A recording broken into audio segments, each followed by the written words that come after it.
Okay, this is part two to the previous video in the same series, and I just wanted to stop that video because I didn't know how much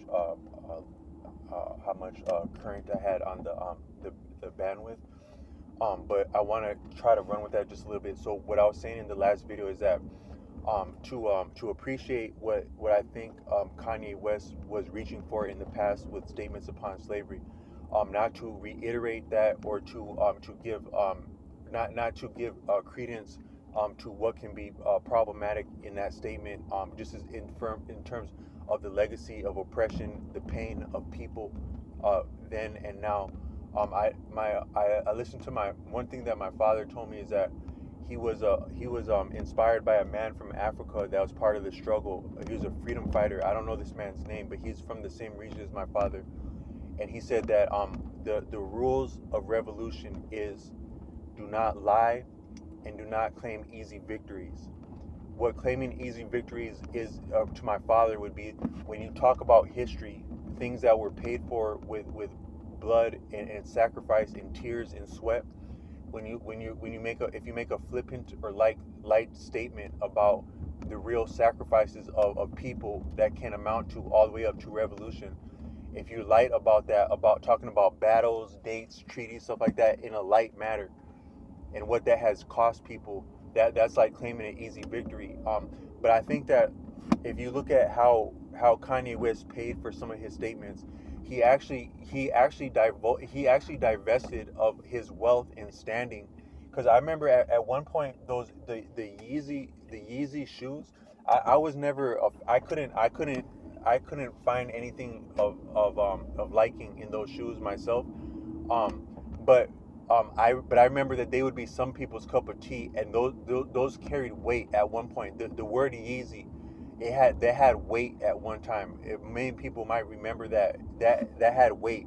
He himself has had weight at different times, but he was bold enough to make a few statements. Now, I think that he's not a dumb person, so he may know what could come with that.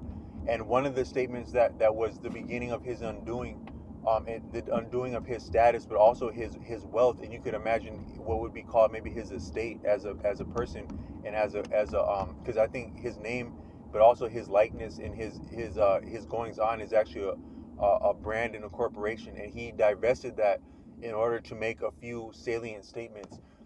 That's significant. That's actually not an easy victory. Whatever that amounted, for better or worse, that's not light to do something like that. So I actually want to give him his due, because to be so I watched a video about some American service members in Afghanistan. It was called Restrepo. There was a few parts to that series, and then there was a book called On War by Sebastian Junger, and these are real stories and testimonies of American service members documented in the field and made from the field. And there was one soldier in there, I think his name was Brendan something. He actually took a round to his helmet on camera. I don't mean to laugh about that, but it's kind of crazy to actually have to take a round to your helmet on camera. I think he did that, and it may or may not have made it into those documentaries, but I think Sebastian Younger referenced that Brendan had took a round to his helmet, and he was one of the sturdy, the physically sturdy members of that garrison that he was in that film. But he made a comment while I think he was bearing like a rucksack over mountains. So he was in the line of duty, in the line of service, to make a comment like this, and he said that, man, you got to respect whoever you're fighting in life. And I don't mean to say, because fighting, that might be a euphemism. Euphemism is when you say something that's very heinous and or very much more real, and you try to make it sound light. People do that a lot around a lot of the things that are exactly about gentrification and mayhem and murder in the name of bloody murder in the name of money, blood money.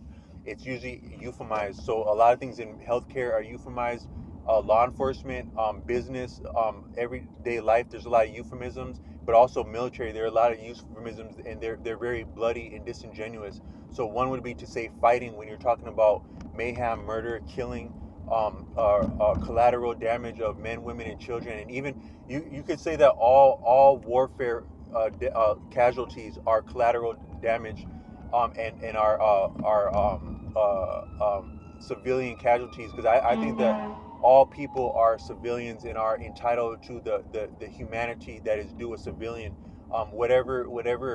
Whatever allegiance a person has, whatever duties are placed upon them, you're still a human being. And if you're lost in even the word conflict, that's another euphemism. But if you're lost in anything as a person, untimely, before your time, you lose your opportunity to exist, and also you undergo things that are undue, for that you didn't deserve. No one deserves the actual sufferings of war. You experience that. That's To call that fighting is a euphemism. But this person was experiencing that kind of stuff, and he said, when you're contending with anyone, anything, the moment you disrespect, the moment you don't give credit where it's due, you have this standpoint to have your ass handed to you. He said that as an American service member, and I think that was a righteous statement that he said, and um, it would be worthwhile for anyone in any walk of life to appreciate that whatever you're contending with, the greatest contention would actually be your own self. The greatest thing to overcome is your own propensities for your own lack of discipline. Is the greatest, the only thing, the real, what's the greatest sacrifice and feat is to overcome your own lack of discipline, and you don't need to injure another person or to embarrass another person to do that. But to that point, I think that it would do, even a person that doesn't appreciate what Kanye West is about or what he has said or done, just to appreciate that he somewhat consciously and willingly, if not direct, a combination of directly and indirectly, divested that much wealth, holding access, or maybe access. You can't maybe say human beings can actually hold wealth, but access to wealth and standing and some of the amenities and privileges, as to make a few bold statements. I don't. One thing that I don't wish to associate with or commend or concede or stamp would be his statements to an entire people, because I think he has made references to different people, like an entire group of people, to he may have had dealings with people at a high level, and then to extrapolate that upon an entire people. There's a YouTuber named 78 Sports TV. He's a person, I think he's from Milwaukee, and he has a background in the streets. He's made references to some of his own experiences that he's not proud of. But one brilliant thing that he said is that him, as an African American, I think there's been different times when he has victimized people in his background and career as a man, but also he has been victimized in different ways by people of his own hue and creed and ethnicity. But he said that a salient distinction of a man is that if a man is victimized by another man or slighted by another man or woman, the mark of a man is to appreciate that incident as unfortunate, but not further overlay the residue of that is the prejudice of that, the reaction of that, the defensiveness of that, onto another entire group or class of people, even if that be your own. That's the hallmark of a man there.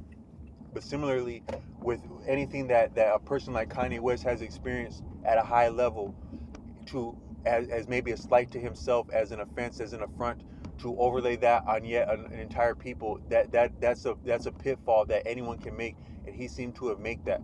But he still divested his access to wealth to make statements of that he thought were true. And I think that he may be anyone's strong suit to credit him for that standpoint alone. Feel as you may, we have freedom of speech, but also there's a cost that comes to things like speech. So if you're willing to pay that much to make a statement, I just want to give credence to the fact that he did that. Um, but um uh um um but also that shows another thing, is that he experienced a lot of wealth. I think the greatest of wealth that man Kanye West has had and still has is his own children. As a man, there's no greater bounty or blessing or wealth than that you may have progeny